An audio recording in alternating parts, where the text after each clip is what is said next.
Hey everybody, and welcome to the channel. Today's project should be pretty simple and pretty straightforward. We are going to insulate this double garage door behind me. Hopefully we'll increase the R value by enough to see a difference. Right now this garage over the winter has been in the 30s and 40s inside the garage. I'd like to change that as much as possible to help save a little bit of our energy.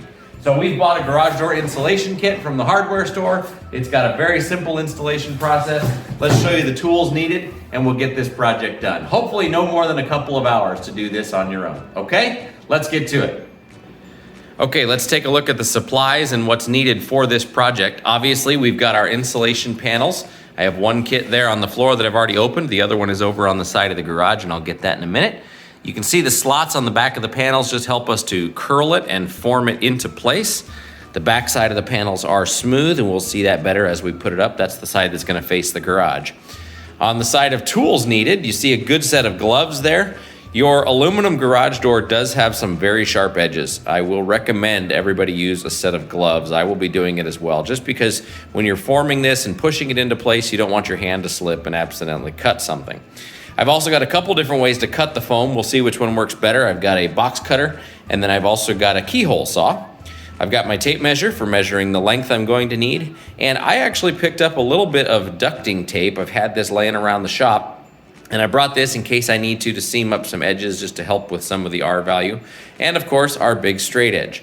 So this is the door we're going to do. Each one of these rectangles is called a stile.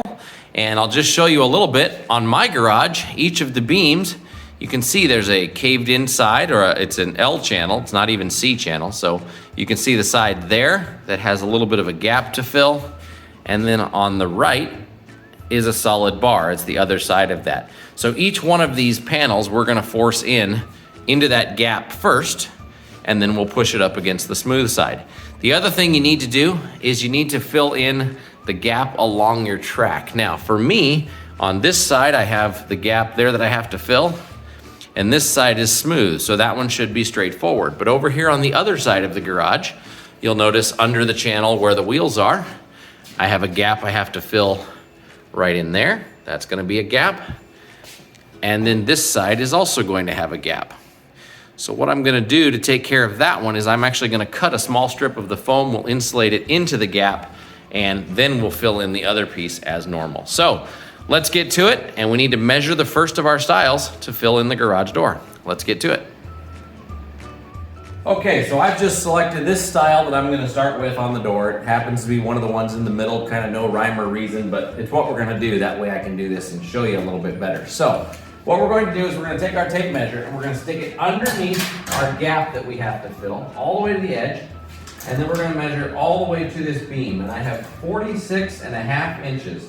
Actually 46 3/8 inches is what I have. So 46 3/8 is what I need to cut my first panel. Should be the same all the way down.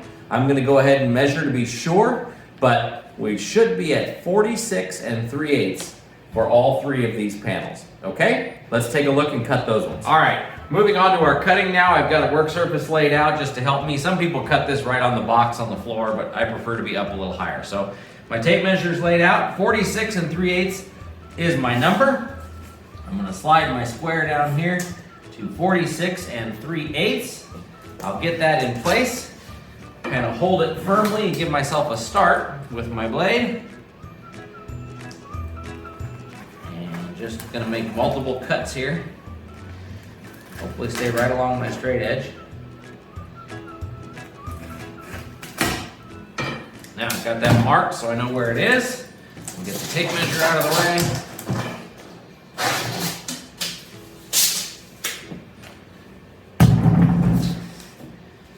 Put my straight edge back in place.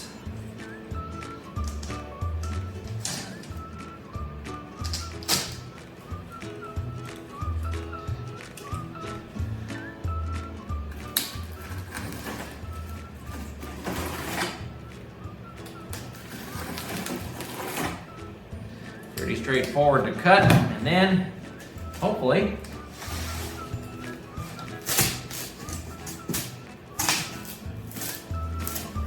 just gonna break off right there. Now I'm gonna hold on to this because this might help fill in some of those little edges that I had.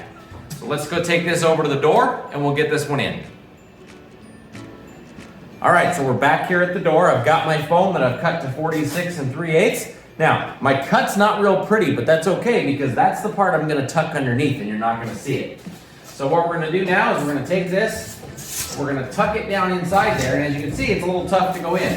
This is where all those slots help, because what this allows us to do is actually bend the board a little bit. So, what we're gonna do is we're gonna put that corner in, and then I'm going to put my hand kind of in the middle, pull it out to bend it into place, and as we get it to bend, just kind of push and leave it there, and we'll come down and do the same thing all the way along.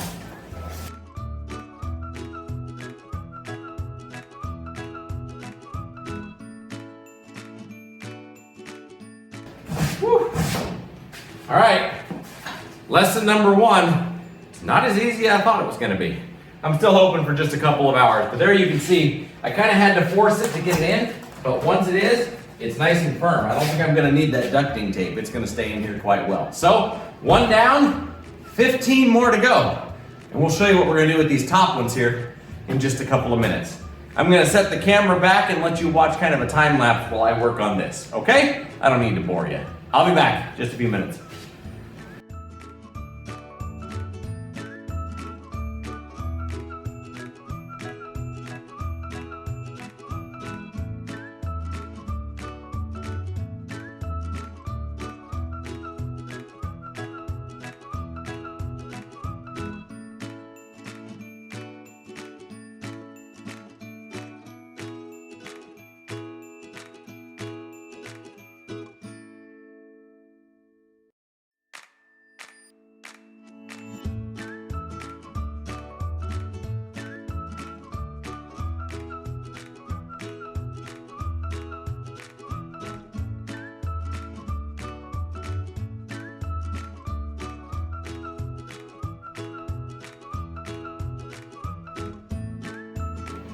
And just like that, the bottom 9 panels are done.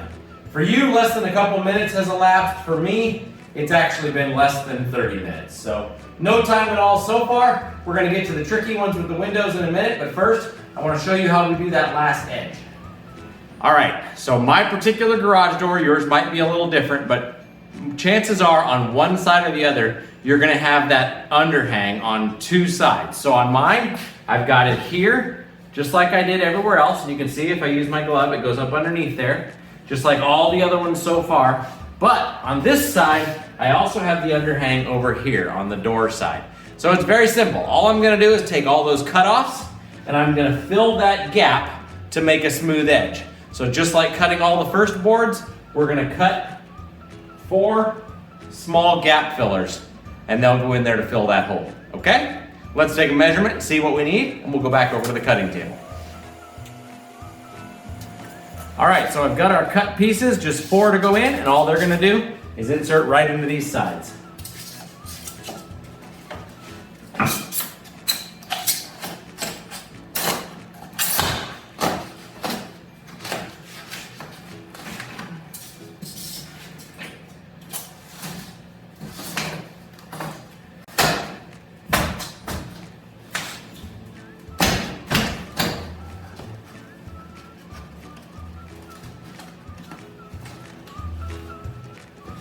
And as you can see now, these panels have gone in much better with a tight seal against that gap filler. Okay? Now, a lot of people leave the garage door here. If you have the windows, they can leave it to enjoy the natural light. We do like the natural light, so I'm gonna try something. I'm gonna use my keyhole saw and hopefully cut windows out of my foam. So, we'll see how that's gonna go. Let's give it a shot. Well, as you can see, I've got one in around the windows, and it actually worked okay. Yes and no. If you have a hot knife to cut some styrofoam, it will work a lot smoother. But what I did, I'll give you a little bit of an idea, is I cut each panel to the length that it needs to go in, just like these. Then I held it up and marked where the edges of the window were, the center edges. Then I took one of these window frames off, just one, because they're all the same size, and I laid it on the insulation board. Now, on my insulation, it happens to be exactly between 2 of those grooves, so it was perfect, made it very easy to cut. Once I used that frame and I cut my boxes based on where the center of the window was, I put the window frame back up, and I've now got my insulation piece in here. And you probably can't tell real well on camera. It's not the greatest. It did snap in one place just because of the thin edges. But overall, every little bit helps, and I think it gives it a nice consistency to just the depth of the garage. So to give it a comparison, this one has the insulation board in.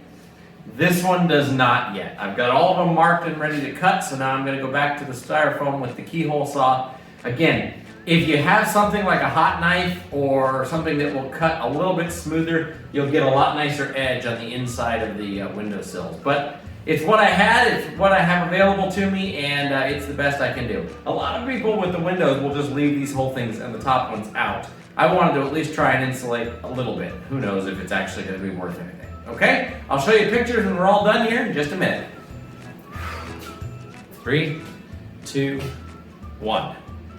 Well, that about wraps it up for this project. I do have all 4 of the top window panels in. We'll do a quick zoom in and show you how that goes. Insert the zoom in here.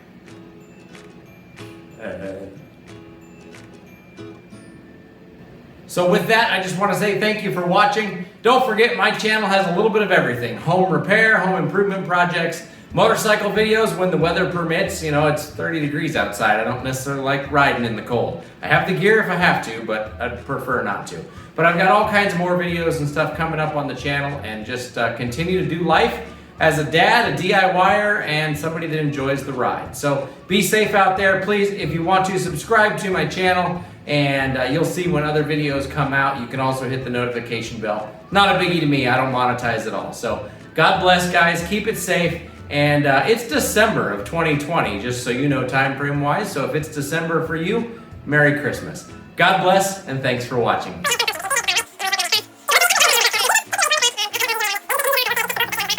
Well, there you have it. My garage door insulated, just over an hour in total. That includes cutting out all those keyholes for the windows in mine. Obviously, if you don't have windows in your door, you can probably get this project done in an hour. This is the first time I've ever done it. Very easy. Lately, this garage has been about 10 degrees warmer than outside. Outside has been in the 20s and 30s. The garage has been in the 30s and 40s.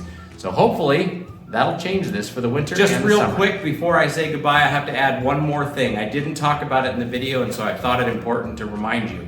This foam kit, when you put it on your door, does add weight. So make sure you verify that your door is still balanced. Easy way to do that, pull the release if you're using a garage door opener, put the door about in the middle, and it should stay there. If it doesn't, if it wants to drop because of the new weight, go ahead and rebalance your garage door. If you don't know how to do that and you want to try it on your own, you can find other YouTube videos. I will not recommend doing that because I've seen those springs break. I've seen the kind of damage they can do. Call a garage door company, tell them you need your door rebalanced. Most companies, it's 25 or 30 bucks. It takes them 20 minutes and they're done. It's a piece of cake to do for those guys. They know what they're doing, they know how to do it, and they have the right tools. I don't have the right tools. I could probably do it if I had to, but I don't have the right tools and I'd rather not mess with it. So if you need your door balanced or rebalanced, call a garage door company. Okay? Stay safe, guys. God bless, and have a great day. Don't forget to subscribe if you want to see more of my videos, and I hope you have a wonderful winter, and thank goodness 2020 is almost over. God bless.